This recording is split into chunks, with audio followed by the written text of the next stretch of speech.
ഡിയാനി ക്രിയേഷൻസിലേക്ക് എല്ലാവർക്കും സ്വാഗതം. ഇന്ന് ഞാൻ നിങ്ങൾക്ക് പരിചയപ്പെടുത്തുന്നത് മുടി കൊഴിച്ചിലിനൊരു പരിഹാര മാർഗവുമായിട്ടാണ് വന്നിരിക്കുന്നത്.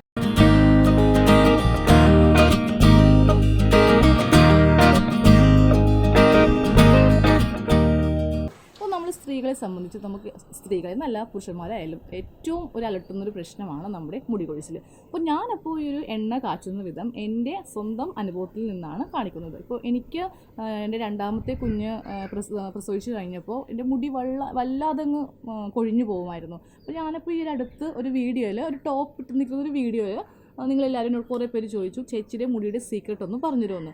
സത്യം പറഞ്ഞിട്ടുണ്ടെങ്കിൽ മുടി കൊഴിഞ്ഞു പോയൊരവസ്ഥയായിരുന്നു എനിക്ക് ആ സമയത്ത്. എനിക്ക് നല്ല ഉള്ളുണ്ടായതാണ് എൻ്റെ മുടിക്ക്. അപ്പോൾ രണ്ടാമത്തെ ഡെലിവറിക്ക് ശേഷം എല്ലാ മുടിയും ഓരോ ദിവസം ഓരോ കെട്ട് മുടിയായിട്ടാണ് എൻ്റെ കൊഴിഞ്ഞു പോരുന്നത്. അപ്പോൾ ഞാൻ ആ സമയത്ത് ഡോക്ടേഴ്സിനെ കണ്ടെങ്കിലും അവർ അതിൽ കുഴപ്പമൊന്നും ഇല്ലെന്നായിരുന്നു പറഞ്ഞത്. അപ്പോൾ ഞാൻ യൂട്യൂബിൽ മൊത്തം ഇതുപോലത്തെ എണ്ണയൊക്കെ ട്രൈ ചെയ്യാൻ തുടങ്ങി. അതിൽ കാണിക്കുന്നത് ചെമ്പരത്തി, നെല്ലിക്ക എന്നപോലെ ഒരു 10-20 ഐറ്റംസെങ്കിലും ഉണ്ടാവും ഒരു വീഡിയോയിൽ. അതെല്ലാം ഞാൻ ട്രൈ ചെയ്തിട്ടും മുടി കൊഴിച്ചിലിന് ഒരു ഇതും ഉണ്ടായിരുന്നില്ല. പിന്നെ അതുപോലെ തന്നെ മുടി കൊഴിച്ചിൽ വരുമ്പോൾ നമ്മുടെ എന്തെങ്കിലും ഹോർമോൺ വ്യത്യാസം കൊണ്ടായിരിക്കും എന്ന് കരുതി അതൊക്കെ നമ്മൾ ടെസ്റ്റ് ചെയ്യാറുണ്ട്. പിന്നെ തൈറോയ്ഡ് ഉണ്ടെങ്കിൽ മുടി കൊഴിഞ്ഞു പോകും. അങ്ങനെ എല്ലാവിധ ടെസ്റ്റുകളും ഞാൻ നടത്തിയിട്ട് എനിക്ക് അതിൽ യാതൊരുവിധ കുഴപ്പവും ഉണ്ടായിരുന്നില്ല. പക്ഷേ എന്തോ മുടി വല്ലാതെ അങ്ങ് കൊഴിയുകയായിരുന്നു. അപ്പം ഞാൻ ഒരു എണ്ണ ട്രൈ ചെയ്ത് നോക്കിയതാണ്. ഇപ്പോൾ എൻ്റെ മുടിക്ക് അങ്ങനെ വലിയ കൊഴിച്ചിലൊന്നും ഇല്ല. ഇപ്പോൾ ഉള്ള മുടി എനിക്ക് മെയിൻറ്റെയിൻ ചെയ്ത് പോകാൻ പറ്റുന്നുണ്ട്. പിന്നെ അതുപോലെ തന്നെ എൻ്റെ കുട്ടികൾക്കാണെങ്കിലും എൻ്റെ ഹസ്ബൻഡാണെങ്കിലും ഈ എണ്ണയാണ് തേക്കുന്നത്. അപ്പോൾ നമ്മൾ വലിയ ആൾക്കാർക്ക് പറ്റിയ എണ്ണ കുട്ടികൾക്ക് തേക്കാമോ എന്ന് ചില ആൾക്കാർക്ക് സംശയം ഉണ്ടാവും. അതൊന്നും കുഴപ്പമില്ല. അപ്പോൾ ഞാൻ വല്ലാതെ വീഡിയോ നീട്ടി നിങ്ങളെ ബോറടിപ്പിക്കുന്നില്ല. അപ്പം ഞാൻ ആദ്യമേ എനിക്ക് പറ്റിയ ചില അതൊക്കെ ഞാൻ പറഞ്ഞു തന്നതേ ഉള്ളൂ. അപ്പോൾ നിങ്ങൾക്ക് അധികമായിട്ട് മുടി കൊഴിച്ചിലൊക്കെ ഉണ്ടെങ്കിൽ നിങ്ങളൊന്നും ഡോക്ടറിനെ കണ്ട് ഇതൊരു സ്കിൻ ഡോക്ടറെയോ ഒരു ഡോക്ടറെ കാണുന്നത് വളരെ നല്ലതായിരിക്കും. അതിന് ശേഷമേ ഈ എണ്ണയൊക്കെ ഒന്ന് ട്രൈ ചെയ്യാൻ പാടുള്ളൂ. അതിൽ കുഴപ്പമൊന്നും ഇല്ല എന്നറിഞ്ഞതിന് ശേഷം. ഓക്കെ, അപ്പോൾ നമുക്ക് ഇന്നത്തെ ഈ എണ്ണ കാച്ചാനായിട്ട് 2 ഐറ്റം മാത്രം മതി. ഒന്ന് വേണ്ടത് വേപ്പില നമ്മൾ എടുക്കുമ്പോൾ നമ്മുടെ നാടൻ വേപ്പില ഏതെങ്കിലും ഒരു വീട്ടിൽ, ഇപ്പോൾ നമ്മുടെ വീട്ടിൽ വേപ്പില മരം ഇല്ല എന്നുണ്ടെങ്കിൽ നമ്മുടെ അടുത്തുള്ള ഏതെങ്കിലും ഒരു വീട്ടിൽ നിന്ന് നമ്മൾ നാടൻ വേപ്പില എടുക്കുക. ഇതിപ്പോൾ എൻ്റെ വീട്ടിൽ ഞങ്ങൾ നട്ടു വളർത്തിയ വേപ്പില മരമാണ്. അത് എത്രയും വേപ്പില മരമായിട്ടുണ്ട്.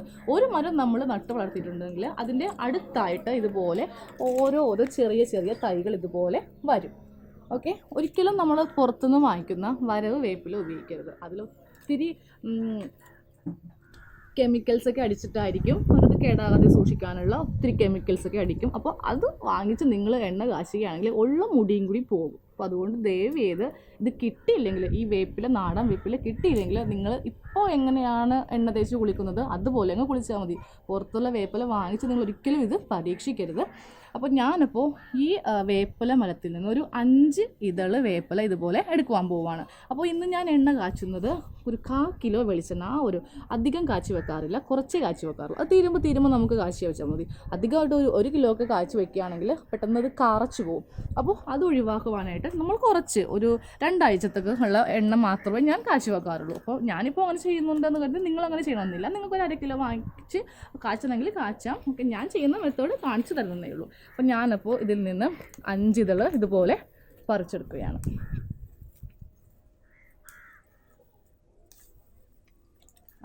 വേപ്പില ഇതുപോലെ എടുത്തു. അപ്പോൾ നമ്മുടെ വേപ്പില ഇവിടെ 5 ഇതള് റെഡിയാണ്. ഇനി രണ്ടാമത്തെ ഐറ്റം ഞാൻ കാണിക്കാൻ പോവാണ്. അത് വേറെ ഒന്നുമല്ല, നമ്മുടെ സാധാരണ ചുവന്ന ഉള്ളി. അതും ഞാൻ ഒരു 6 എണ്ണം, ഒരു വലുതാണ് എടുത്തു വെച്ചിരിക്കുന്നത്. അപ്പോൾ നിങ്ങൾ ചെറുതാണ് എടുക്കുന്നതെങ്കിൽ ഒരു 10 എണ്ണമെങ്കിലും എടുക്കാം കേട്ടോ.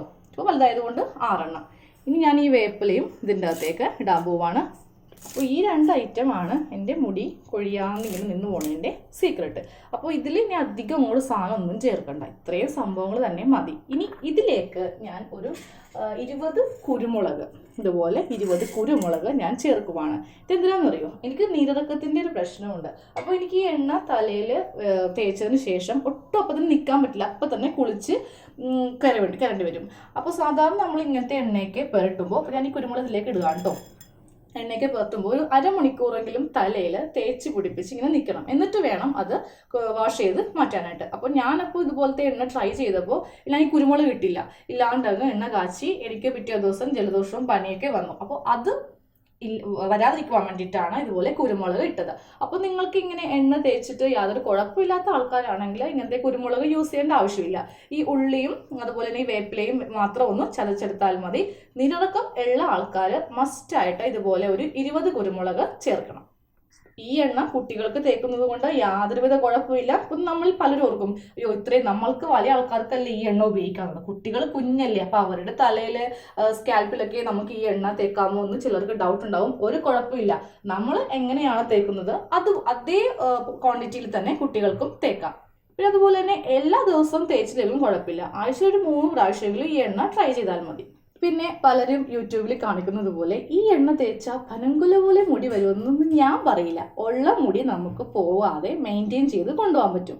നമ്മൾ പലരും യൂട്യൂബ് കാണുമ്പോൾ അതിൽ പനങ്കുല പോലെ അല്ലെങ്കിൽ ഒരു ദിവസം കൊണ്ട് തഴച്ച് വളരും എന്നൊന്നും ഞാൻ അവകാശപ്പെടുന്നില്ല. ഞാൻ അങ്ങനെ കുറേ ട്രൈ ചെയ്ത് നോക്കിയിട്ട് പരാജയപ്പെട്ട ഒരാളാണ്. പക്ഷേ ഈ എണ്ണ പരീക്ഷിച്ചപ്പോൾ മുടി കൊഴിച്ചിൽ നന്നായിട്ട് കുറയുകയും അത് പോവാതെ സൂക്ഷിക്കാനായിട്ട് എനിക്ക് സാധിക്കുകയും ചെയ്തു. ഇനി നമുക്കിതൊരു അരകല്ലിൽ വെച്ച് ചതച്ചെടുക്കാം. അപ്പോൾ നിങ്ങളുടെ വീട്ടിൽ അരകല്ലില്ലെങ്കിൽ ഒരു മിക്സിയിൽ ജസ്റ്റ് ഒന്ന് ക്രഷ് ചെയ്തെടുത്താൽ മതി. ഞാനപ്പോൾ ഇതിൽ കുരുമുളകും ഇതുപോലെ ഇട്ടിട്ടുണ്ട്.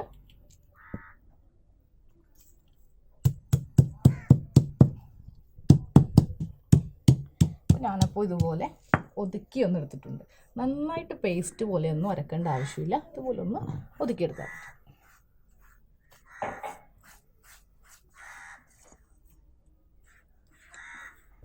അപ്പോൾ നമുക്ക് എണ്ണ കാച്ചാം.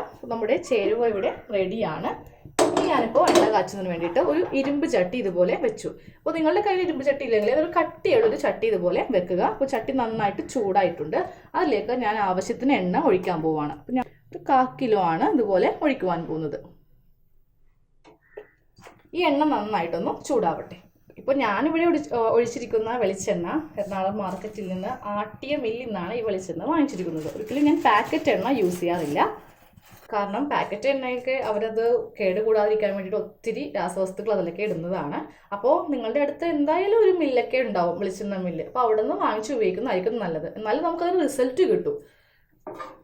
അപ്പോൾ എണ്ണ ഇതുപോലെ നന്നായിട്ട് ചൂടായിട്ടുണ്ട്. അപ്പം ഞാനതിലേക്ക് ഈ ഉള്ളിയും വേപ്പിലയും കുരുമുളകും ചതച്ചത് ഇതുപോലെ ഇട്ട് കൊടുത്തു. ഇനി ഇത് നന്നായിട്ടൊന്ന് ഇളക്കിക്കൊണ്ടിരിക്കുക. നന്നായിട്ട് എണ്ണ ഇതുപോലെ പൊങ്ങിയിട്ടുണ്ട്. ഇനി ഫ്ലെയിം നമുക്ക് കുറച്ച് വെക്കാം, ഇല്ലെങ്കിൽ ഇത് പെട്ടെന്ന് അങ്ങ് കരിഞ്ഞു പോകും. അതായത് ഈ വേപ്പിലയും ഉള്ളിയും പെട്ടെന്ന് കരിഞ്ഞു പോകും. ഇതിൻ്റെ ഉള്ളിൽ ആ സത്തൊക്കെ ഒന്നും ഇറങ്ങില്ല. അപ്പോൾ ഫ്ലെയിം കുറച്ച് വെച്ചിട്ട് നമുക്കിതിൽ ആ വെള്ളമൊക്കെ ഒന്ന് പറ്റിച്ചെടുക്കണം. ഉള്ളിയുടെ അകത്തൊക്കെ ഇഷ്ടം പോലെ വെള്ളം ഉണ്ടാവും. അതൊക്കെ പറ്റിച്ചെടുത്തില്ലെങ്കിൽ എണ്ണ പെട്ടെന്ന് കാറിപ്പോവും. പിന്നെ നമ്മൾ ഈ എണ്ണ തലയിൽ തേക്കില്ലേ, അതിന് മുൻപായിട്ട് ഇപ്പോൾ നമ്മുടെ എല്ലാവരുടെയും തലയിൽ താരൻ വല്ലാതെ ഒരു അലട്ടുന്ന പ്രശ്നമാണ്. എല്ലാവരും തലയിലും നമ്മളിതുപോലെ ഒന്ന് മാന്തി നോക്കിയിട്ടുണ്ടെങ്കിൽ ഇഷ്ടംപോലെ താരൻ വരും. അപ്പോൾ താരനുള്ള ആൾക്കാരും അതുപോലെ താരനില്ലാത്ത ആൾക്കാരും അങ്ങനെ കൊള്ളാം. ഏതെങ്കിലും ഒരു ഷാമ്പു ഉപയോഗിച്ചിട്ട് നിങ്ങൾ തല നന്നായിട്ട് വാഷ് ചെയ്യുക. അതിനുശേഷം വേണം ഈ എണ്ണ ഉപയോഗിക്കാനായിട്ട്. പിന്നെ ഈ എണ്ണ ഉപയോഗിക്കുമ്പോൾ ഞാൻ ഹിമാലയയുടെ ഈ ഷാമ്പു ആണ് യൂസ് ചെയ്യാറുള്ളത്. അതായത് വളരെ വീര്യം കുറഞ്ഞ ഷാമ്പു. ഒരിക്കലും വളരെ റഫായിട്ടുള്ള ഷാമ്പു ഈ എണ്ണ ഉപയോഗിക്കുമ്പോൾ ഞാൻ ഉപയോഗിക്കാറില്ല. എണ്ണ ഉപയോഗിക്കുന്നതിന് മുൻപായിട്ട് ഏതെങ്കിലും ഒരു നല്ല ശക്തി കൂടി ഏതെങ്കിലും ഒരു ഷാമ്പു വാഷ് ചെയ്ത് ആ താരനെല്ലാം കളഞ്ഞതിന് ശേഷം ഈ എണ്ണ പുരട്ടും. ഒരു അരമണിക്കൂർ ഈ എണ്ണ പുരട്ടി വെക്കും. അതിനുശേഷം ഞാൻ ഹിമാലയയുടെ ഈ ഷാമ്പു ഉപയോഗിച്ചിട്ടാണ് ആ എണ്ണ കുറച്ചെങ്കിലും കളയുന്നത്. അധികം അങ്ങോട്ട് കളയില്ല. ഞാനിപ്പോൾ ഒരു 5 മിനിറ്റോളം ഫ്ലെയിം കുറച്ച് വെച്ചിട്ടാണ് ഈ എണ്ണയിൽ ഇതെല്ലാം ഇട്ടിങ്ങനെ ഇളക്കിയത്. ഇനി നന്നായിട്ട് ഫ്ലെയിം കൂട്ടി വെക്കാൻ പോവുകയാണ്. നന്നായിട്ട് ഇത് മൊരിയിച്ചെടുക്കാൻ പോവുകയാണ്. അപ്പോൾ നമ്മുടെ എണ്ണയിൽ ഇത് നന്നായിട്ട് മൊരിഞ്ഞതുപോലെ പൊങ്ങി വന്നിട്ടുണ്ട്. ഇനി ഫ്ലെയിം നന്നായിട്ട് കുറക്കാം. അതിനുശേഷം ഇതങ്ങോട്ട് നമുക്ക് ഇതുപോലെ കയ്യിൽ വെച്ചിട്ടൊന്ന് ഊറ്റി മാറ്റും. അപ്പോൾ എണ്ണ ഇപ്പോൾ നന്നായിട്ട് ഇതുപോലെ ആറിയിട്ടുണ്ട്. അപ്പോൾ ഞാനിതൊരു ചില്ലിൻ്റെ കുപ്പിയിലേക്ക് അരിച്ച് മാറ്റാൻ പോവാണ്. അതിന് വേണ്ടിയിട്ട് ഇതുപോലത്തെ ഒരു അരിപ്പ എടുത്തു. അപ്പോൾ അരിപ്പ എടുക്കുമ്പോൾ അരിപ്പയിൽ നനവ് ഒട്ടും ഉണ്ടാവരുത്, നല്ല ഉണങ്ങിയ അരിപ്പയായിരിക്കണം.